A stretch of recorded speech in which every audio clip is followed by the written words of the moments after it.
Cafeína chegando, nossa, que travês, Doni, para falar quando é hora de botar um ponto final. Mas calma, não estou falando em botar um ponto final aqui no Cafeína, mas sim nos investimentos. Como podemos saber se está ou não na hora de abandonar o barco? Não é fácil ter tanta certeza assim. O histórico pode até ter sido bom, mas chega um dia que temos que seguir outros caminhos.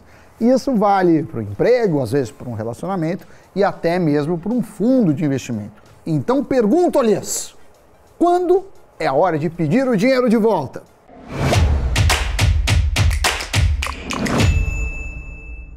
Salve pessoal! Sammy Boy, no mundo ideal, o momento certo seria aquele em que o montante acumulado no fundo fosse o suficiente para realizar um objetivo, qualquer que seja ele, a compra de uma casa, de um carro, a formação de determinado patrimônio. Mas nem sempre o planejamento sai como o esperado e em algumas horas a gente precisa acionar a válvula de escape, ou melhor, o botão de resgate. Aliás, antes de passar a palavra para você, Sammy, falando em botão, muito obrigado a você que, além de nos assistir, aperta o botão de inscrição no nosso canal Invest News. Olha, cerca de 30% das pessoas que assistem o programa, o Cafeína, ainda não são inscritas. Se você puder, eu acho que vai curtir muito conteúdo. Conhecimento não quer demais e a gente tem muita coisa para quem quer cuidar bem do dinheiro, do investimento do futuro. Então, obrigado por se inscrever. Agora sim, Samito. O motivo para você ter que tirar seu dinheiro de um fundo pode ser quando a performance não sai como a esperada, podendo provocar grandes prejuízos em sua carteira. Excesso de preocupação sobre o desempenho pode ser um sinal que aquele fundo não é para o seu perfil. Mas vale lembrar que avaliar o desempenho do fundo em curto período de tempo pode ser um erro, já que a grande maioria visa o longo prazo, especialmente aqueles voltados para ações ou multimercados. Sofrer com performances aquém do esperado, por sinal, pode estar associado com expectativas que estão além da realidade, né? Isso pode acontecer, por exemplo, quando a própria escolha do fundo é baseada num histórico curto, seja a rentabilidade do ano anterior ou até pior, em poucos últimos meses. Desempenhos de 100% ou mais em apenas um ano podem chamar atenção, mas é preciso entender quais meios foram utilizados antes de sair colocando o dinheiro. Até porque, se teve um desempenho muito bom, pode ser que tomou muito risco e que esse risco não se transforme num retorno esplêndido no próximo período, e sim em um prejuízo. Muitas vezes, performances exorbitantes são obtidas por meio de derivativos do mercado que podem proporcionar grandes lucros se tudo der certo, ou grandes perdas se der errado. Não há nada de errado em investir em um fundo desses, se o seu perfil for de maior apetite ao risco. Mas nem todo mundo aguenta a emoção. Então, uma forma de não cair nessa é analisar períodos mais longos de tempo e especialmente a consistência de entrega dos fundos, não só nos momentos de expansão do mercado, mas também nos de retração. A análise de desempenho, inclusive, deve levar em conta a performance do fundo em relação a seu benchmark, seu índice de referência. E diria mais, Doni, o fundo precisa ter um benchmark ajustado ao risco para saber se o gestor gerou alfa, ou seja, se ele entregou mais retorno para aquele nível de risco assumido. Por exemplo, muitos não fazem esse ajuste, mas usam algumas métricas.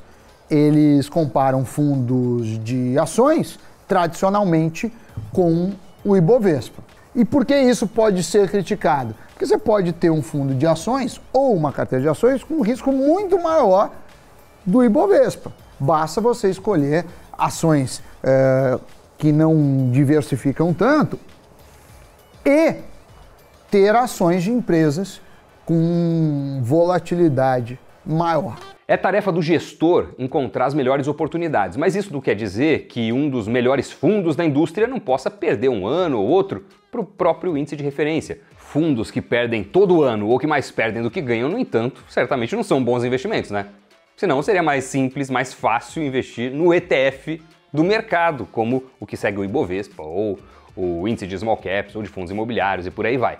Uma análise imediatista ou de curto prazo, por exemplo, poderia fazer você descartar um dos melhores fundos de mercado, como o Cougar, da gestora Dynamo. Com quase 30 anos de história, o fundo é um dos mais tradicionais do Brasil. E mais, Doni, uma performance anualizada de cerca de 38% ao ano. No acumulado, sua rentabilidade supera 1.000.000%, enquanto o Ibovespa subiu cerca de 42.000% nesse período longo. Essa enorme diferença se deve à capacidade de gestão. No entanto, desde o ano passado, o fundo tem ido pior do que o Ibovespa. Momentos assim, embora sejam desagradáveis para o cliente, para o investidor, não significam necessariamente que agora é a melhor hora de sair do fundo. Isso porque a estratégia do Kolger visa o longo prazo, podendo ter que aturar perdas por algum tempo para conseguir retornos mais expressivos no futuro. Até por isso, o recomendado é que investimentos em fundos de ações ou multimercados também tenham como objetivo o longo prazo.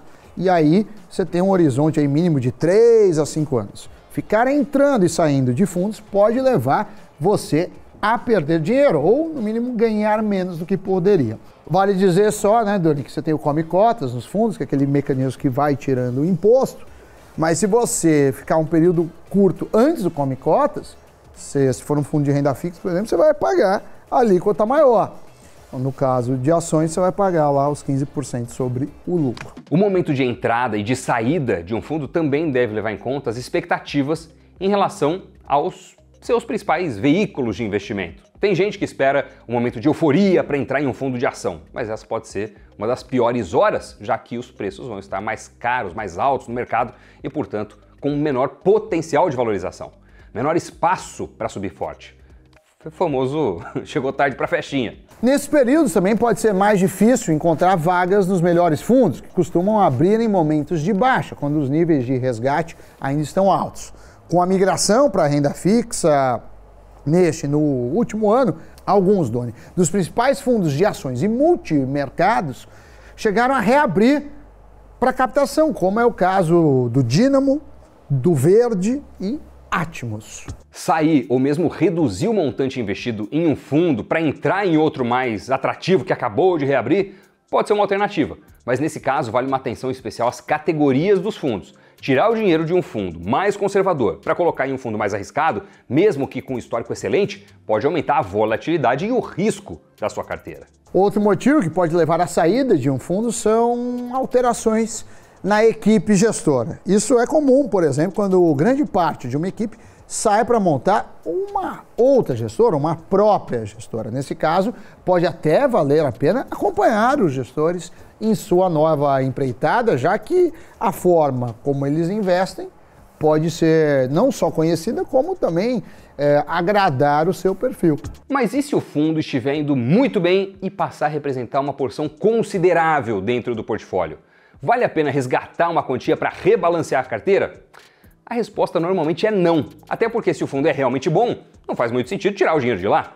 Uma forma de controlar os riscos e não ficar excessivamente exposto a um único fundo é realizando novos aportes em fundos que investem em mercados com dinâmica inversa, como cambiais ou mesmo fundos de investimento no exterior. Agora me diz uma coisa, você já se frustrou com algum fundo e teve que pedir o resgate do dinheiro? Conta pra gente aqui nos comentários, aproveita, se inscreva no canal, ative as notificações, esmague o like enquanto eu chamo o Giro de Notícias. O Grupo Soma e a Vivara são as únicas empresas brasileiras a ocupar o ranking das 100 marcas de luxo mais poderosas. A lista é produzida anualmente pela consultoria global Deloitte. Mesmo com o dólar em desvantagem, os nomes queridos pelo público de alta renda ocuparam a posição 78ª e 95ª, respectivamente.